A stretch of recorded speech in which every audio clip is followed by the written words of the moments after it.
నమస్తే. రాష్ట్ర వ్యాప్తంగా కూడా ఎమ్మెల్యే మాజీ మంత్రి కేటీఆర్ చేసినటువంటి వ్యాఖ్యలు చర్చనీయాంశంగా మారాయి. కాంగ్రెస్ పార్టీ మేనిఫెస్టో 420 చేసినటువంటి ఏదైతే కామెంట్ ఉందో దీనిపైన ఇప్పటికే ఓయూ విద్యార్థులంతా కూడా బగ్గుమన్నటువంటి పరిస్థితి. సో మాట్లాడదాం ఇదే అంశంపై. కాంగ్రెస్ పార్టీ సీనియర్ అధికార ప్రతినిధి సామా రామ్మోహన్ రెడ్డి గారు అన్నారు. సో సామా రామ్మోహన్ రెడ్డి గారు కాంగ్రెస్ పార్టీ మేనిఫెస్టో 420 అంటూ కూడా కేటీఆర్ వ్యాఖ్యలు చేస్తున్నారు. సో నిజంగా 420 మేనిఫెస్టోనా కాంగ్రెస్ అంటే ఏం చెప్తారు? పచ్చకామర్లోనికి లోకమంతా పచ్చగానే కనిపిస్తుంది అంటారు. సో 420 వాళ్ళకి హామీలు కూడా 420గానే కనిపిస్తాయి.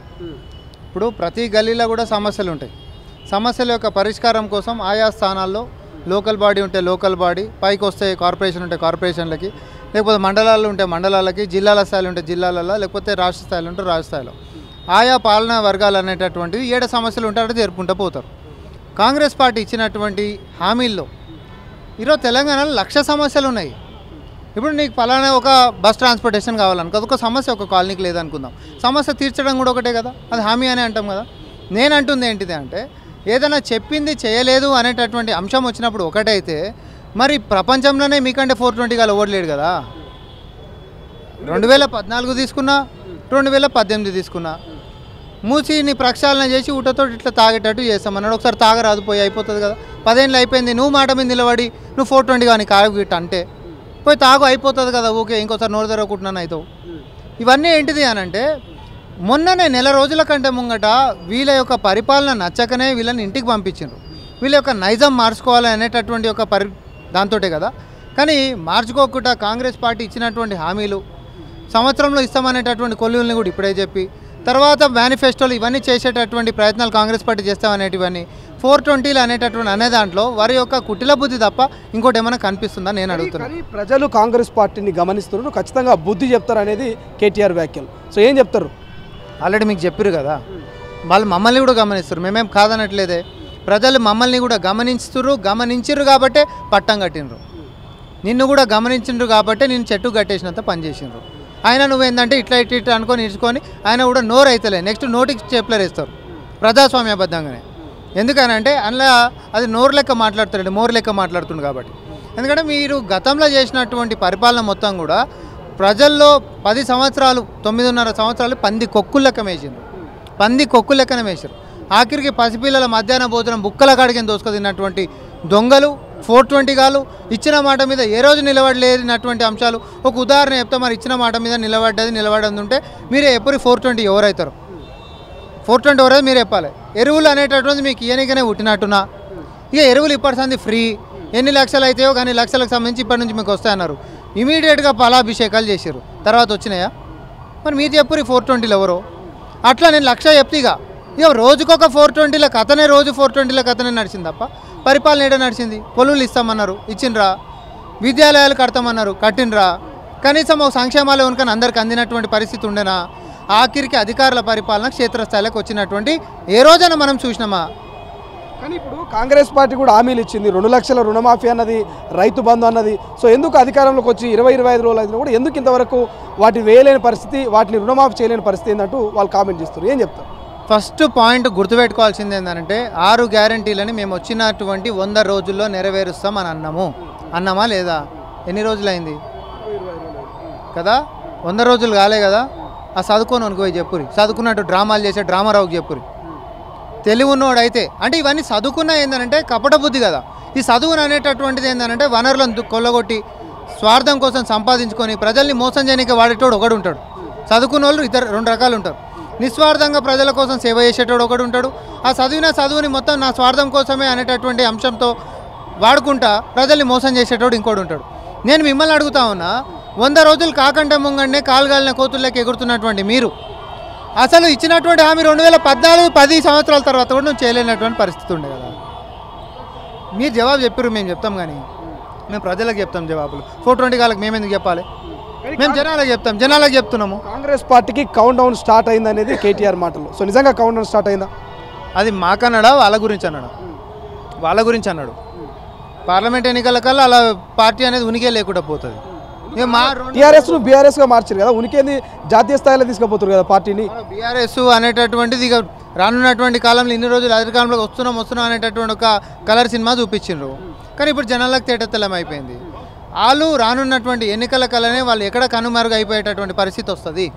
ఎందుకంటే వాళ్ళు చేస్తున్న చేష్టలు కూడా అట్లనే ఉన్నాయి. ఒక బాధ్యత ఉంటున్నటువంటి ప్రతిపక్షం ఏం చేయాలి, ఏదైనా ప్రభుత్వం సంక్షేమాలు ఇస్తుంటే దాన్ని స్వాగతించాలి. ఫస్ట్ స్వాగతించిన తర్వాత దాంట్లో ఏమైనా లోతుపాట్లు ఉన్నాయనుకోండి ఎత్తి చూపించారు. కానీ ఇచ్చినటువంటి మేనిఫెస్టోని తీసుకొని వచ్చి 420 అని చెప్పి చేతికి ఇట్లా పెట్టి 420 అని గుర్తు చూపించినంత మాత్రాన ఆ చేతితోటే 420 కాలని చెంప మీదకి కొట్టినాం నెల ముంగట. ఏ చేతి మీదనైతే నువ్వు రాసినావో ఆ చేతితోటే ప్రజలు ఆ చేతిని వాడే ఆ చేతి మీదనేమో ఓటు గుద్దిరు, ఆ చేతితోటేమో మీ దౌడ వల్ల కొట్టిరు. సో ఇప్పటికైనా మీరు బుద్ధి మార్చుకుంటే బాగుంటుంది. చేతు జోలికి వస్తే ఏమవుతుంది, అంటే ఇదే నేను నెత్తి మీద పడే భస్మాసుర హస్త్రం అవుతుంది. కాబట్టి అవినీతి చేసినటువంటి మీరే విర్రవీగిపోతుంటే ఈరోజు ధర్మం దిక్కు నిలబడ్డటువంటి కాంగ్రెస్ పార్టీ, ప్రజల గురించి పాటుపడుతున్నటువంటి మా పార్టీ మేమెట్లుండాలి? అక్కడికైనా ప్రజాస్వామ్యబద్ధంగా మీరు లైన్లు దాటనిక ఉండొద్దు. మీరు నిజాన్ని ప్రజల్లోకి చేరవేసేటటువంటి విషయాలు చూడండి, సంక్షేమాన్ని క్షేత్రస్థాయిలోకి తీసుకుపోయేటటువంటి విషయాలను చూడండి. ఎవరో గాలికి వదిలినంత మాత్రాన వేరేది కాదు, మన యొక్క చిత్తశుద్ధి పనిలో చూపండి అని చెప్పి గౌరవ ముఖ్యమంత్రి వర్యులు మా అందరికి ఆదేశించడం జరిగింది. బీజేపీ రాష్ట్ర అధ్యక్షుడు కిషన్ రెడ్డి గారు క్లియర్గా చెప్తున్నారు, ఈ పాలన పేరిట పెట్టిన దరఖాస్తులు కేవలం కాలయాపన కోసం కాంగ్రెస్ చేస్తుంది తప్ప దీనివల్ల ఎటువంటి ఉపయోగం లేదనేది ఆయన వ్యాఖ్యలు. ఏం చెప్తున్నారు? కాలయాపన చేసేటటువంటిది ఉత్తనే కాగితాల మీద డైలాగులు రాసుకొని చదివేటానికి ఏమైనా మోడీ అండిడా కాదు కదా కాంగ్రెస్ పార్టీ. ఇక్కడ మేము ఇచ్చినామంటే చేస్తున్నటువంటి చూపిస్తున్నాము. నువ్వు ఇచ్చిన ఏమైనా ఒకటి చూపెట్టు. 2022 కల్లా ఫార్మర్స్ ఇన్కమ్ డబల్, ప్రతి పేదోనింటికి ఒక పక్కా ఇల్లు, విజన్ అని చెప్పి మాట్లాడినావు, ఒక్కటి చూపెట్టు. ఇవన్నీ జరిసే పక్కకి. బీజేపీ కేంద్ర మంత్రి అయినటువంటి కిషన్ రెడ్డి గారికి నా యొక్క సూటి ప్రశ్న, కాంగ్రెస్ పార్టీ ఇచ్చినటువంటి హామీల గురించి మాట్లాడేదానికంటే ముంగట 10 సంవత్సరాల కంటే ముంగట తెలంగాణ విభజన చట్టంలో ఈ రాష్ట్రానికి రావాల్సినటువంటి హక్కుల గురించి జవాబు చెప్పు బిడ్డ. ఫస్ట్ ఇది తెలంగాణ జాతి అడుగుతుంది. హామీలు 26 రోజుల ముంగట వచ్చినటువంటి మాకు ఎట్లా నెరవేర్చాలనో ప్రజలు మమ్మల్ని అడుగుతారు, మేము వాళ్ళకి జవాబు చెప్తుంటాం. అదే ప్రజలు 10 సంవత్సరాల నుంచి మరి మిమ్మల్ని కూడా తెలంగాణ విభజన చట్టంని రాష్ట్రానికి రావాల్సినటువంటి హక్కుల సంగతి ఏంది అని చెప్పి అని అంటే దొంగ లెక్క గలీలలో పడి పారిపోయేటటువంటి మీరు ఈరోజు వచ్చి కాంగ్రెస్ పార్టీని లెక్కలు లేవా ఇంకోటి లేవా అని అంటే అన్నీ బాగానే ఉన్నాయి కాబట్టే మాకాడి మమ్మల్ని అధికారంలోకి రప్పించరు. ఏది మీకు లేక తోడు దొంగ లెక్క మీరు ఉర్రు కాబట్టి మిమ్మల్ని ఇంటికి పంపారు. కానీ అమరవీరుల కుటుంబాలకు 250 గజాల చదరపు ఏవైతే ఆ స్థలం ఉందో అది ఆ పేరిట కూడా ఇప్పటికే ప్రజలంతా పోలీస్ స్టేషన్ల చుట్టూ తిప్పుతున్నారు. ఆ కంప్లైంట్ ఫైల్ కావచ్చు, ఆ కేసు నెంబర్ కావచ్చు, ఇవన్నిటి కోసం అంటూ కిషన్ రెడ్డి చెప్తున్నాడు. ఎందుకంటే ఒకవేళ నిజంగా వాళ్ళకి ఇవ్వాలనే చిత్తశుద్ధి ఉంటే ఆన్లైన్లో డేటా ఉంది, గత ప్రభుత్వం దగ్గర డేటా ఉంది. సో ఒక్కసారి బటన్ నొక్కితే డేటా అంతా బయటకు వస్తుంది. ఇదంతా అవసరం అనేది కిషన్ రెడ్డి వ్యాఖ్యలు. ఆ బటన్ ఏందో చూపెట్టమని రాదు, అలా పార్టీ ఆఫీసులో ఉందే మా బటన్ నొత్తమన్నారు. ఇప్పుడు ఒకటి, కాంగ్రెస్ పార్టీ ఎవరైతే ఉద్యమ సమయంలో కొట్లాడిర్రో, జైలుకు పోయిర్రో, కుటుంబాల నుంచి దూరం అయ్యారో, అమరవీరులైనా లేకపోతే ఉద్యమకారులైనా వీళ్ళందరినీ గుర్తించాలనేటటువంటి చిత్తశుద్ధి 10 సంవత్సరాలలో నువ్వు కేంద్రంలో అధికారంలో ఉండి ఈ రాష్ట్రం మీద ఒకరోజు కూడా ప్రధానమంత్రి మంచిగా మాట్లాడు. ఇవి నేను గుర్తు చేయాలి. అప్రజాస్వామ్యంగా తెలంగాణ రాష్ట్రం అనేటటువంటిది ఇవ్వబడింది అన్నాడు ఇదే ప్రధానమంత్రి. తెలంగాణ ఏపీకి అన్యాయం చేసిర్రు తెలంగాణ ఇచ్చి అని చెప్పాను అన్నాడు ఇదే ప్రధానమంత్రి. తెలంగాణ విభజన చట్టంలో ఉండాల్సినటువంటి హక్కులు ఏవి తెలంగాణకి ఇవ్వలే ఇదే ప్రధానమంత్రి. నీ సర్కార్ నువ్వే మంత్రివి. ఆఖరికి హైదరాబాద్కి వరదలు వస్తే కనీసం కాపాడుతా బండి పోతే బండి లేకపోతే ఇంకోటి పోతే ఇంకోటి అని చెప్పినటువంటి మీరు ఆదుకున్నటువంటి పరిస్థితులు లేరు. కానీ ఉద్యమ సమయంలో ఎవరినైతే వదిలిపెట్టేసిరో అడ్రస్లు లేవని బీఆర్ఎస్ పార్టీ చెప్పింది. అమరవీరుల ఊసెత్తనటువంటి బీజేపీ పార్టీ 10 సంవత్సరాల్లో వాళ్ళందరినీ కూడా మరి అమరవీరులను గుర్తుపెట్టుకొని వాళ్ళని గుర్తించుకోవాలి. కాగితం మీద మనం ఇచ్చినంత మాత్రాన వాళ్ళ జీవితాలు వెలిగిపోతాయని కాదు, కానీ ఒక 250 గజాల స్థలాన్ని మనం ఇచ్చి కనీసం వాళ్ళని కీర్తించుకోవాలి. ఈ రాష్ట్రం ఎట్లొచ్చిందో, ఎంతమంది త్యాగాలతో వచ్చింది అనేటటువంటి ఒక స్ఫూర్తితోటి దాంట్లో కొన్ని కండిషన్స్ ఉంటాయి. ఎందుకంటే అర్హులు ఎవరు కాదనేటటువంటిది పారదర్శకంగా ఉండాలన్నా వద్దా. ఎవరైతే ఆ సమయంలో జైల్లోకి పోయినటువంటి సందర్భాలు ఉండేనో దానికి సంబంధించినటువంటి కేసు, దానికి సంబంధించినటువంటి ఆధారాలు తీసుకొచ్చి మీరు అప్లై చేసుకోవచ్చు అన్నాం. కేసుకు సంబంధించినటువంటి ఎవరు పెట్టెలు పెట్టుకొని తిరిగారు కదా, కాబట్టి పాత కేసులకు సంబంధించినటువంటి ఉంటున్నటువంటి పోలీస్ స్టేషన్లకు పోయి డీటెయిల్స్ తీసుకుంటారు. ఇప్పుడు మీ పార్టీ దగ్గర మా కాడ డీటెయిల్స్ ఉన్నాయనంటే 10 సంవత్సరాల నుంచి వాళ్ళ ఊసెందుకు ఎత్తలే చెప్పు. ఇది నా క్వశ్చన్. నువ్వే అంటున్నావు అన్ని ఆధారాలు ఉన్నాయి, అన్ని డేటా మా కాడనే ఉంది, ప్రభుత్వం కాడనే ఉందన్నావు. ప్రభుత్వం డేటా లేదన్నది గుర్తు చేస్తున్నాను. అమరవీరుల అడ్రస్సులు దొరకలేదు అన్నది మళ్ళీ చెప్తున్నా. కానీ పోలీస్ డిపార్ట్మెంట్ అడిగితే ఎవరి మీద ఉద్యమ సమయంలో కేసులు అయినాయో పోలీస్ డిపార్ట్మెంట్ అడిగితే వాళ్ళు డీటెయిల్స్ ఇస్తారు కదా, దానికి దరఖాస్తుల పేరిట వాళ్ళని పోలీస్ స్టేషన్ చుట్టూ తిప్పడం ఏంటనేది ఆయన వ్యాఖ్యలు. ఎవరు కొట్లాడినరో కొట్లాడిన వ్యక్తికి తెలుస్తుంది. నేను పోయి కొట్లాడితే నాకు తెలుస్తుంది. నేను పోయి పోలీస్ స్టేషన్లకు సంబంధించేసి పోయి, ఎందుకంటే ఉంటున్నటువంటి వ్యక్తి ఉద్యమంలో పాల్గొన్న ఫోటోలు ఉంటాయి, పేపర్లలో వచ్చినటువంటిది ఉంటుంది, ఆ పలానా నేతలతోటి కలిసిపోయినటువంటిది ఉంటుంది, అరెస్ట్లది ఉంటుంది, నిర్బంధాలది ఉంటుంది, రోడ్డు మీద ఉంటుంది. పోలీసు వాళ్ళు అక్కడ అవన్నీ ఉంటాయా? మెడకాయ మీద తలకాయ కొంచెమన్నా కోడి మందం దిమాగ్ తోటి మాట్లాడితే, కాంగ్రెస్ పార్టీని విమర్శిస్తే మేము స్వాగతిస్తాం. కానీ కాళ్ళలో కట్టలు పెట్టుడే కార్యక్రమం పెట్టుకుని ఇద్దరు తోడు దొంగలు, బీజేపీ బీఆర్ఎస్ కూడా ఏ పని చేసినా శకనం అదేదో నల్లపిల్లి అడ్డం వచ్చినట్టు సంక్షేమం ఇస్తే ఇది ఇలా వల్ల కాదు. ఫస్ట్ ఏమో 6 గ్యారెంటీలు అంటే ఈ వారంటీలే లేవు, 6 గ్యారెంటీలు అమల్లో వస్తే మిగతాన్ని ఏనయ్యారు. తర్వాత మిగతాన్ని కూడా మొదలవుతుంటే ఇవి కేవలం పార్లమెంట్ ఎన్నికల దాకానే. అరే దరిద్రం, ఒక రోజన్నా మంచి పని మంచి గురించి మాట్లాడుండ్రి, ప్రజలకు మంచి చేస్తుంటే స్వాగతించుండ్రి. ఆ నోట్ల కనీసం స్వాగతిస్తున్నాం ఒక పదం అనండి. మీ బతుకులకు 10 ఏళ్ల సంధి తెలంగాణకు చేసిందేం లేదు, చేసిందేమని ఉందా? భద్రాచలం రాముల గుడి దాకా మీరు ఏది చేయలే, పేరుకు మాత్రమే రాముని పేరు వాడుతున్నారు. భద్రాచలంలో రాముల వారి గుడికి ఏమైనా చేసినరా? చేసినటువంటి పరిస్థితి ఉందా? చెత్తే నీక జాగలేదు. ఆ రాముల వారి భూములనే కాపాడలేనటువంటి పరిస్థితి ఈ దుర్మార్గులది. ముఖ్యంగా కాళేశ్వరం ప్రాజెక్టు గురించి చెప్తున్నారు. సో ఎందుకు గతంలో పిసిసి అధ్యక్షుడు ఉన్న రేవంత్ రెడ్డి గారు గతంలో జైల్లో పెడతాం అంటూ విమర్శించినటువంటి నాయకుడు ఎందుకు ఇప్పుడు ముఖ్యమంత్రిగా అయిన తర్వాత ఎందుకు దాని మీద ఒక విచారణ జరిపించలేదు, విచారణకు ఎందుకు మరి ఆయన యాక్సెప్ట్ చేయట్లేదు అనేది కిషన్ రెడ్డి గారి వ్యాఖ్యలు. ఏం చెప్తారు? దొంగలు ఉర్లు పంచుకోరు. ఒక దొంగ మీద ఇంకో దొంగకు ఫిర్యాదు చేయమంటే చేస్తావా? పోలీసు వాళ్ళకి చేయాలి, అవునా? 2 దొంగలు కలిసి దోపిడీ చేసిర్రు అనుకో, ఈ 2 దొంగలల్లో ఒకడు సరే అది అయిపోయింది కాబట్టి ఇంకో దొంగకి పోయి ఫిర్యాదు చేస్తావా? మీ 2 దొంగలే అంటున్నాం కదా. ఈయన దొంగ అయితే నువ్వు గజ దొంగవే కదా. కాళేశ్వరం అనేటటువంటిది వైబిలిటీ లేదు, ఎకరాలకు నీళ్ళు ఇస్తలేదు, కరెంటు పేరు మీద దోపిడీ చేస్తుంది, అసలు అవినీతిలో దేశంలోనే నంబర్ 1 అని నేను అనలే. ప్రధానమంత్రి హైదరాబాద్ వచ్చినప్పుడు అన్నాడా లేదా? అలా హోంమంత్రి కూడా అన్నాడు, అలా జాతీయ అధ్యక్షుడు కూడా అన్నాడు, నువ్వు కూడా అన్నావు, అనే ఉంటావు పేరుకి అప్పుడప్పుడు నోట్ల మామ అనుకుంటా. సో అట్లాంటి పరిస్థితులలో నువ్వు చర్యలు ఎందుకు తీసుకోలే చెప్పు. ఈ రోజటి కూడా కేంద్రంలో నువ్వే అధికారంలో ఉన్నావు, ఇది నా క్వశ్చన్.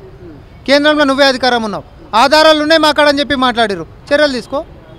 అధికారంలోకి నుంచి పోయినంత మాత్రాన చేసినటువంటి దోపిడీ బయటకు పోదు, నువ్వు చర్యలు తీసుకున్నాక మాట్లాడు. కానీ ఇప్పటికీ కేటీఆర్ కూడా అంటున్నాడు, మీరు సిట్టింగ్ జడ్జి తోట సిబిఐ తోట ఏ దాంతో ఎంక్వైరీ చేసినా ఏ దర్యాప్తుకైనా మేము సిద్ధం అనేది కేటీఆర్ వ్యాఖ్యలు. మరి ఎందుకు ప్రభుత్వం మీదే ఉంది, ఎందుకు మరి విచారణకు మీరు ఆదేశాలు ఇవ్వట్లేదు? ఎందుకు జ్యుడిషియల్ ఎంక్వైరీకి ఇచ్చినాం కదా, జ్యుడిషియల్ ఎంక్వైరీ అయితే అది స్టార్ట్ అవుతుంది కదా, జ్యుడిషియల్ ఎంక్వైరీ స్టార్ట్ అవుతుంది కదా. ఇంకొకటి దొంగతనం చేసినోడు నేను ఎట్లాంటి దానికైనా కూడా విచారణకు సిద్ధమే అనకపోతే నేనే తిన్నా నన్ను కాపాడుర్రి అని అంటాడా? సో ఈరోజు వాళ్ళ లోపటి ఉంటున్నటువంటి భయంతో రేపొద్దున మా యొక్క బండారం బయట పడబోతుంది, వదిలిపెట్టేటటువంటి పరిస్థితి ఆడ లేదు. ఎందుకంటే అట్లాంటి చేతి మీద చేసేటటువంటి ఏవైతే ఉన్నాయో రేపొద్దున వారి యొక్క చేసినటువంటి పాపాల చిట్ట అనేటటువంటిది ప్రజల ముందు ఉంచుతున్నాము. అది లెక్కల దగ్గరికి నుంచి మొదలు పెట్టుకుంటే వారి యొక్క పరిపాలన గోడలు కూర్చే దగ్గర నుంచి అయినా లేకపోతే ఏ అంశం మీదకించైనా అన్నీ మేము లెక్క తర్వాత లెక్కనే వస్తున్నాం. అయితే కేంద్రం నేను ఒక క్వశ్చన్ వేస్తున్నా, కిషన్ రెడ్డి గారు మాట్లాడుతున్నారు కాబట్టి చెప్తున్నా.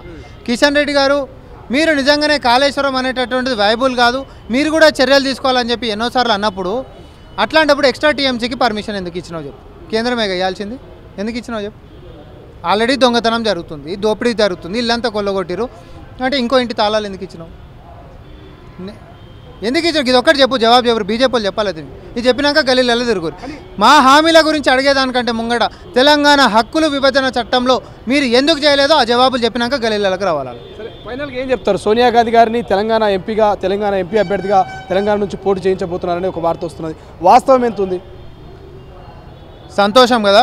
నిన్న కూడా జరిగినటువంటి మా యొక్క సమావేశంలో మరి మా పిసిసి అధ్యక్షులు రేవంత్ రెడ్డి గారు, ఎందుకంటే పార్టీ కెపాసిటీలు ఆడ మాట్లాడడం జరిగింది కాబట్టి, అలా ముఖ్యమంత్రి వర్యులు రేవంత్ రెడ్డి గారు, సోనియా గాంధీ గారు పార్లమెంట్లో ఇక్కడ తెలంగాణ నుంచి పోటీ చేయాల్సిందిగా ఆమెకి మనందరం కూడా కలిసి ఆమెకి విజ్ఞప్తి చేద్దాము, ఆమెను ఇక్కడ తీసుకొచ్చేటటువంటి ప్రయత్నం చేద్దాము.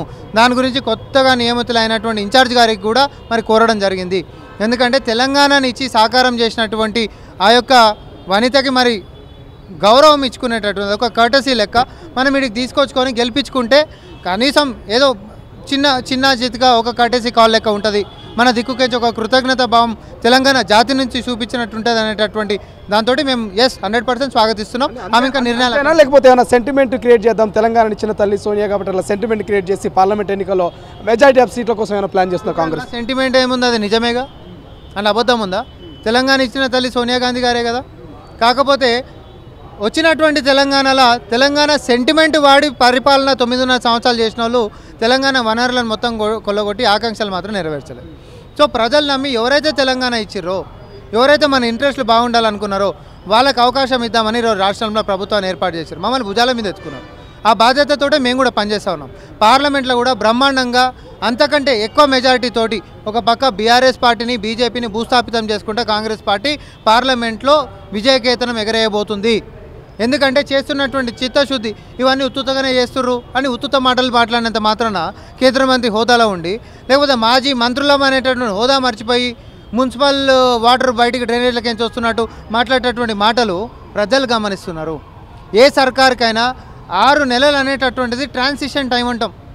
అధికారులు మారడం కానీ లేకపోతే పరిపాలన వ్యవస్థ స్థిరంగా నిలబడాలనేకనే సమయం పడుతుంది. కానీ మేము 100 రోజులనే గ్యారెంటీలు అన్నాం. మీరు రుణమాఫీ గురించి అన్నారు. దాని గురించి కూడా అన్నీ కూడా ఏవేవైతే ఉండాలనో త్వరితగిగా కావాలని చెప్పి ప్రతి రివ్యూ మీటింగ్లో గౌరవ ముఖ్యమంత్రి వర్యులు రేవంత్ రెడ్డి గారు అధికారులను ఆదేశించిండ్రు. అన్నీ జరగబోతున్నాయి. చాలా సంతోషంగా తెలంగాణ సమాజం అనేటటువంటిది కాంగ్రెస్ పార్టీని గుండెలలో ఎట్లా పెట్టుకుందో మేము పదిలంగా మా యొక్క గుడిని మేము పదిలంగా నిలబెట్టుకోబోతున్నాం. ఇది ఇక ఆ 420 అనేటువంటి కామెంట్కు కౌంటర్కు రీకౌంటర్ ఇచ్చారు సామా రామ్మోహన్ రెడ్డి. మాది 420 మేనిఫెస్టో కాదు, 2 దఫాలుగా మీరు ఏదైతే పెట్టినటువంటి మేనిఫెస్టో ఉందో 2014, 2018 ఇది మీది 420 మేనిఫెస్టో. 10 ఏళ్ళైనా కూడా మీరు ఆ మేనిఫెస్టోను ఫుల్ఫిల్ చేయలేకపోయారు. సో సమయం ఇవ్వండి, కొంత సహనం ఉండాలంటూ కూడా సామా రామ్మోహన్ రెడ్డి ఇక గట్టి కౌంటర్ ఇచ్చేటువంటి ప్రయత్నం చేశారు. కెమెరా పర్సన్ అజయ్తో శ్రీశైలం తొలివెలుగు, హైదరాబాద్.